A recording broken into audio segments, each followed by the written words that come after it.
السلام عليكم ورحمة الله.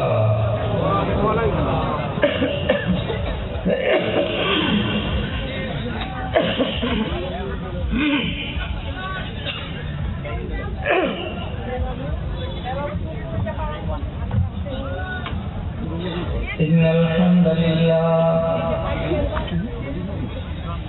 نحمده ونستعينه ونستغفره ونعوذ بالله من شرور أنفسنا ومن سيئات أعمالنا. من يهده الله فلا مضل له ومن يضلله فلا هادي له. وأشهد أن لا إله إلا الله وحده لا شريك له. وأشهد أن محمدا عبده ورسوله. أما بعد فأعوذ بالله من الشيطان الرجيم. بسم الله الرحمن الرحيم.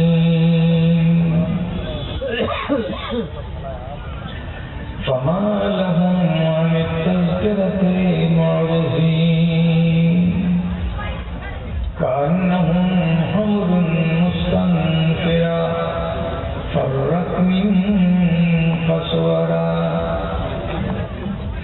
وقال الله تبارك وتعالى وإذا ذكروا لا يذكرون.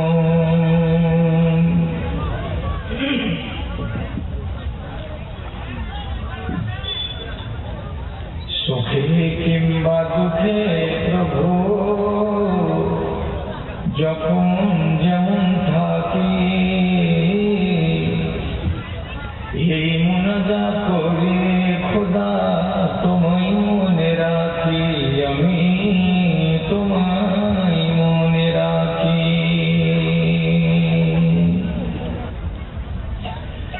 এই দুনিয়ার মায়ার পাবে আমায় যেন নাহি বাঁধে। সবার সেরা তোমার জিকির মুহাব্বতে রাখি। এই মুনাজাত করে খোদা তোমায় মনে রাখি, আমি তোমায় মনে রাখি।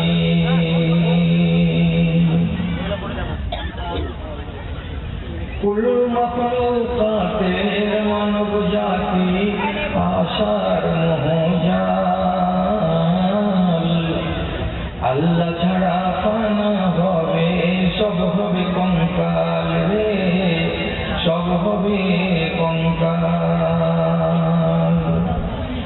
তবে কেন তীর দেহের যত্নে লেগে থাকি। এই মুনাজাত করে খোদা তোমায় মনে রাখি, আমি তোমায় মনে রাখি।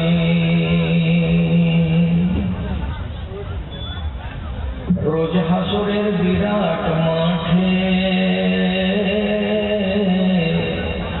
বসবে জানি আরশ খাটে। নেকি বদল করতে ওজন কেউ যাবে না ফাঁকি রে, কেউ যাবে না ফাঁকি। এই মুনাজাত করে খোদা তোমায় মনে রাখি, আমি তোমায় মনে রাখি।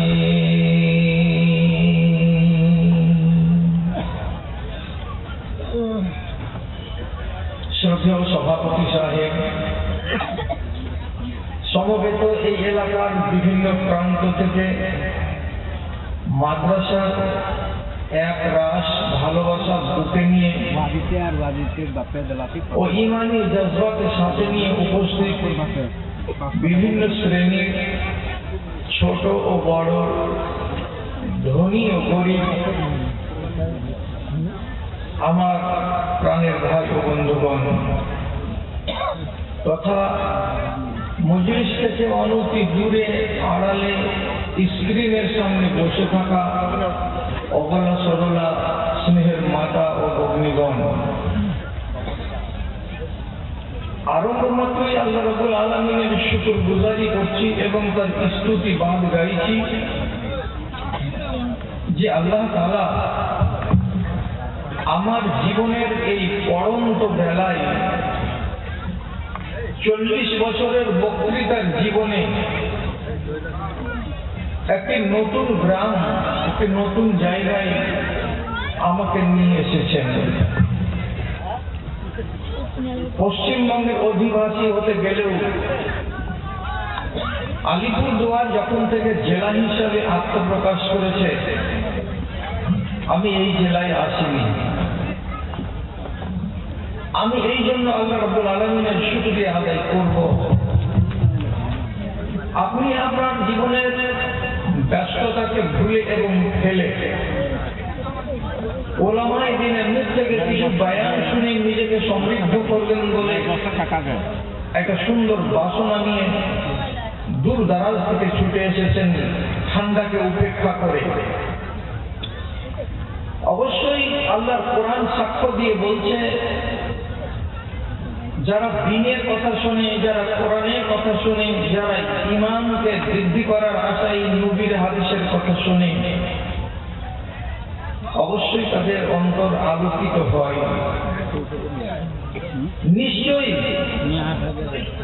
এমন কিছু বয়ান আপনারা শুনলেন, আবার শুনবেন, যাতে আপনার ঈমান তাজা হবে, আপনি আখিরাতমুখী হতে পারবেন, আপনার ভেতরে চেতনা জাগবে, আপনার মনের ভেতরে ভাবনা সৃষ্টি হবে, নিজেকে একটু সংযত করার সুযোগ পাবেন।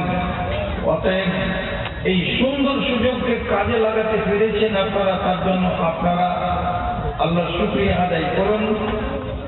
অতএব মুহাব্বতের সাথে আমরা উভয় পক্ষ আল্লাহ রাব্বুল আলামিনের রেজামন্দি অর্জন করার উদ্দেশ্যে অন্তরের অন্তরস্থল থেকে একটু ঠোঁটটাকে নাড়িয়ে মুহাব্বতের সাথে তার শুকর গুজারি করি, বলে নি একবার আলহামদুলিল্লাহ।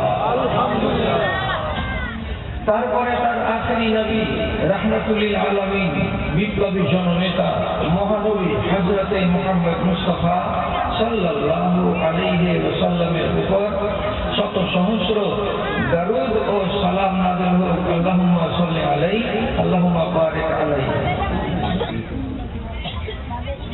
বিরাদারান ইসলাম, আপনাদের সামনে পবিত্র কালাম মাজিদের কয়েকটি বিক্ষিপ্ত আয়াত এইমাত্র পড়ে শোনালাম। আমি কোনো ভূমিকা না করে আমি আমার আলোচনায় পদার্পণ করলাম, নেমে পড়লাম আলোচনায়। যে আয়াতটি আপনার সামনে পড়েছি, সেই আয়াতটির আগে তর্জমা করে দিচ্ছি আপনাদের সামনে। আল্লাহ তাআলা জিজ্ঞেস করছেন, এদের কি হয়েছে? এরা আল্লাহর কথাকে শ্রবণ করার পর মুখ ফিরিয়ে যাচ্ছে কেন? পাশ কাটিয়ে যাচ্ছে কেন? অথচ কথাগুলো কোনো মানুষের নয়, সে কথাগুলো ছিল আল্লাহ। তাহলে আল্লাহর কথাকে শ্রবণ করার পর তার প্রতি শ্রদ্ধাশীল না হয়ে, তাকে ভালো না বেসে, তাকে আঁকড়ে না ধরে এরা পালাচ্ছে কেন? কিভাবে পালাচ্ছে? আল্লাহ তাআলা বলছেন, যেমন একটা গাধা কাঁচা ঘাসের লোভে চড়তে চড়তে চড়তে চড়তে একদম বনের কিনারায় পৌঁছে যায়, আবার সেই গাধাকে বনের একটা বড় বাঘ তার উপরে হামলা করে তাকে ধরে নিজের খোরাক বানাবার উদ্দেশ্যে যখন সামনে দেখা দেয়, তখন নিজের জাত শত্রু বাঘকে দেখে এই গাধা করে কি, ল্যাজ খাড়া করে দিয়ে যেদিকে মালিকের বাড়ি সেই দিকে দৌড় লাগাই। তখন দৌড়াই তো আর ডানে বামে দেখে না, শুধু দৌড়িয়ে যাই দৌড়িয়ে যাই দৌড়িয়ে যাই, যতক্ষণ পর্যন্ত সে তার নিজের মালিকের এলাকায় না চলে আসে, বিপদ তার না কেটে যায়, ততক্ষণ পর্যন্ত ল্যাজ পিঠে করেছে দৌড়ায়। উদাহরণ আল্লাহ তাআলা দিয়ে বলছেন, গাধা যেমন বাঘকে দেখে প্রাণের ভয়ে ল্যাজ পিঠে করে পালিয়ে যায়, তেমনি এই মানুষগুলো কোরআনের কথা শোনার পরে তারা পাশ কাটিয়ে কেন চলে যাচ্ছে, ল্যাজ ফিরিয়ে উঠিয়ে কেন পালিয়ে যাচ্ছে? তার যোগ রব্বুল আলামিন আমাদের মধ্যে কি দেখলেন যে এমন কথা আমাদেরকে শোনালেন তার কোরআনে? আরেক জায়গায় আল্লাহ তাআলা বলছেন, ওয়াইজা যুকিরু লা ইয়াযকুরুন। এর তর্জমা কি?